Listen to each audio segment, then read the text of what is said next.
Hey guys, HeelTayler here, welcome back to a brand new episode of WWE Reborn. This is the go home show for the Elimination Chamber. We're starting off with the Four Corners tag match, but I just wanted to put these teams back together to see how they actually did. Obviously Seth and Finn I know are going to be incredible, 83 and 94, there's probably something there for them, but that's not going to be for a long time down the line because both of them got singles things to do.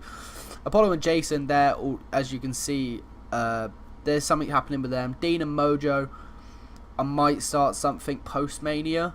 Not sure, but yeah, and then Braun and Bray don't have Kem, but that's fine. 74 B minus, not a great match, but it will do. Mojo's bad, so I need to stick in with Dean. It will prove his basics, it will prove his pop, it will prove his psych, you know, all that good stuff. So we're going to start the show with a 92A, which ain't too bad. The show opens with Seth Rollins. He tells the world that last week he proved he could go toe-to-toe with a beast. He was hit with 6 F5s, he's still got back up, and he's here this week with no bandages whatsoever. But he has someone he needs to deal with first, and that man is Braun Strowman.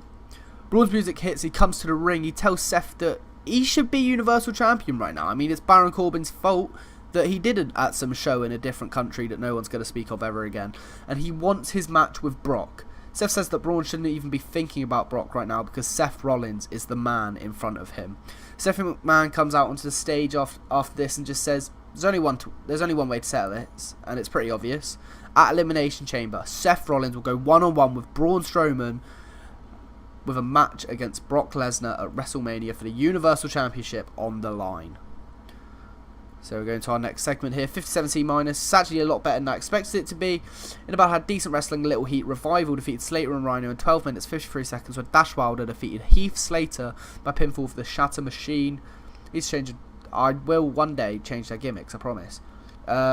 55 from Dash, 56 from Dawson, 59 from Rhino, 48 from Heath. A 59 from Rhino is really good, and Dash improves in Rumble, which is really good. So yeah, we'll move on to the next segment, which is Ronda Rousey stood in the centre of the ring. She tells any woman in the back who wants a shot at her title, come out here right now and get some, and this time she's answered by Nia Jax. And we go into a 53C minus. I actually expected it to be a lot worse. Didn't expect Nia Jax to get a 50, but didn't expect Ronda to get a 77 either. Yeah, poor psych, so it's not going to go too well. But yeah, decent match. Ronda Rousey beat Nia Jax in 7 minutes and 23 seconds by submission with an armbar. Ronda Rousey makes defense number 3 of her Raw Women's title. Goes into 43D now, not great, but it's 205 stuff, so what do you expect? Backstage, Drake Maverick is with Akira Tozawa and Buddy Murphy. There's a ref with them as Drake hosts a weigh-in. I actually thought this stuff was really cool when I've seen it on 205 Live, so I thought I'd do one here. And yeah, both men stand on the scales and are under the 205 pound weight limit. Akira offers a handshake, but Buddy just smirks. He takes his title and he walks away. No respect for Akira Tozawa, and Tozawa gets better at performance, so that's good. Then into a 50D plus in a match that had subpar wrestling, Little Heat. Metalik defeated Titus O'Neil in 6 minutes and 5 seconds per pinfall for Fireman's Carry Fisherman Driver, which is Metalik driver. Yeah, 47 from Metalik, he's getting better. 48 from Titus O'Neil, he's bad. Who's improving? Titus O'Neil and technical. Into a 40D minus where I didn't put him on screen. I'm such an idiot. Yeah, this is meant to be Kalisto, Dorado and Metalik. But yeah, after the match, Metalik takes the mic, tells Kalisto and Dorado to come to the ring. He owes them an apology. He's been a bit of a knob. Yeah, Kalisto and Dorado, they come out. They're clearly happy that Metalik's realised how he's been acting. They're doing their weird party stuff with a pinata or whatever. And yeah, he offers Kalisto a handshake. But as soon as Kalisto takes Metalik's hand, he's hoisted up and hit with a Metalik driver. Metalik looks at Dorado and says, because he speaks English now, because that's a thing I'm just going to sort out, I don't care, I'm sorry I was ever dumb enough to team with you. Oh, bigger than the Shield breakup, really. To next segment, 58C minus, very nice.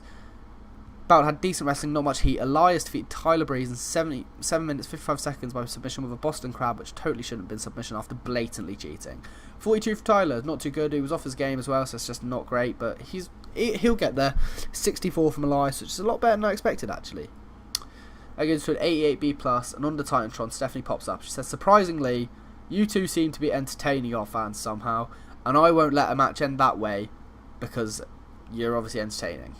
Therefore, Tyler Breeze versus Elias, one more time, Elimination Chamber. Just gonna be good, isn't it? To a 49D plus. Mickey James got a concussion, which is pretty good, probably because Liv's an MMA god. Yeah, in a terrible match, Riot Squad defeated Alicia Fox and Mickie James in 11 minutes 23 seconds, when Liv Morgan defeated Alicia Fox by submission. I didn't set submission, I promise, but I'm fine with it. 34 for Liv, 39 for Sarah Logan, 54 for Mickie, which is really good, and 38 from Alicia Fox. Yep. Oh, of course it was Liv. She's just been battering people. That's what she does. Backstage, Titus is with Apollo. They're approached by Jason Jordan, and they're not on screen again because I'm an idiot. Yeah. Jason tells Apollo that it's clear that Titus is a weak link, and at Elimination Chamber, Apollo should team with Jason in a match, just so Apollo can see what he's missing. Apollo looks back at his speech to Titus, and he agrees to give Jason a chance. Jason's his friend. He was like, "Do you know what, Jason? Yeah, alright, I'll give you a chance." He was like, "I still like Titus, he's my buddy, but I'll give you a chance." 52D plus. Into a 63C, which is a really bad main event, but it's got Leo Rush in it, so what do you expect? Didn't have much heat, but decent wrestling. Lashley and Rush defeated Chad Gable and Bobby Roode in 19 minutes 55 seconds, when Lashley defeated Gable by submission with Dragon Sleeper because Dash Wilder ran in and attacked Gable, Dawson attacked Roode, Rush was weak link obviously, but he's getting better so quickly, and he's just getting good, isn't he? I like Leo Rush now in this save. He's doing really good. 31 for Leo, 74 for Bobby, which is quite good actually, 65 for Roode and 61 for Gable, so they're decent. Intercontinental advances, tag gains heat, Roode improves in Rumble, but this is the main event segment. This is actually what is the main event. And 95 A-Star is very close to the end of the show. Drew McIntyre and Baron Corbin come to the ring. They say Kurt Angle and Big Show versus Drew and Baron was booked for Elimination Chamber, but it's beginning to look like we're going to have a handicap of Drew McIntyre versus Baron Corbin versus Kurt Angle. But as they say, as Kurt Angle comes out, he stands on a ramp. He says, "Luckily, Big Show is recovering well after the pathetic attack that took place. But sadly, he still won't be able to make Elimination Chamber. But Kurt has more friends than just the Big Show. He's been around a while.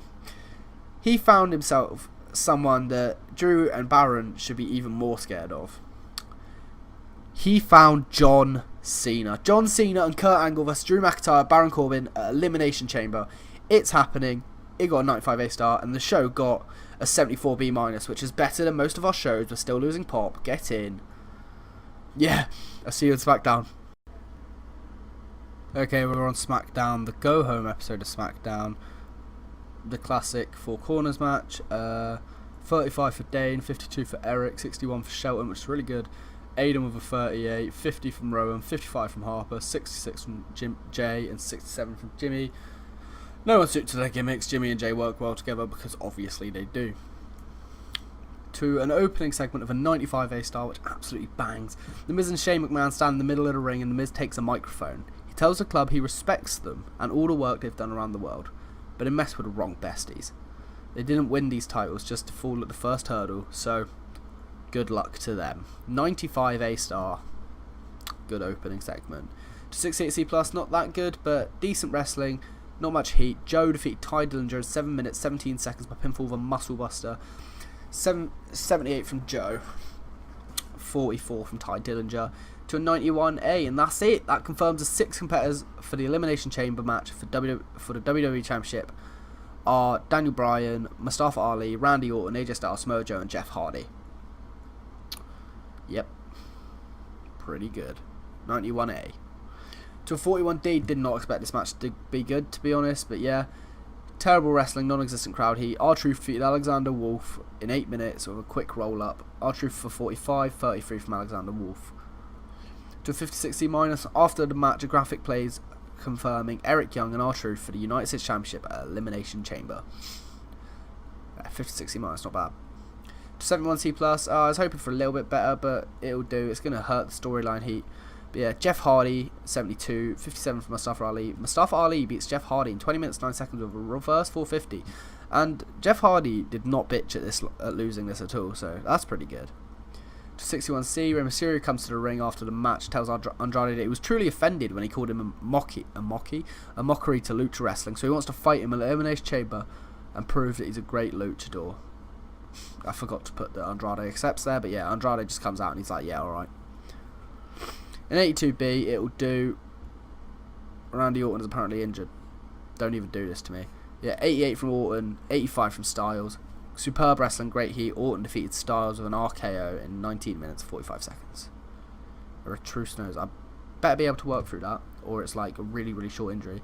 After the match, Randy starts to beat up AJ. The rest of the competitors in the chamber match then flood the ring as a huge ball breaks out to end the show. 87B plus segment storyline gains heat, and we end the show with a 84B plus. Another great SmackDown, as you always expect from SmackDowns. So yeah, show increased our popularity to 29 regions. The next show will be the Elimination Chamber match. I'll see you there.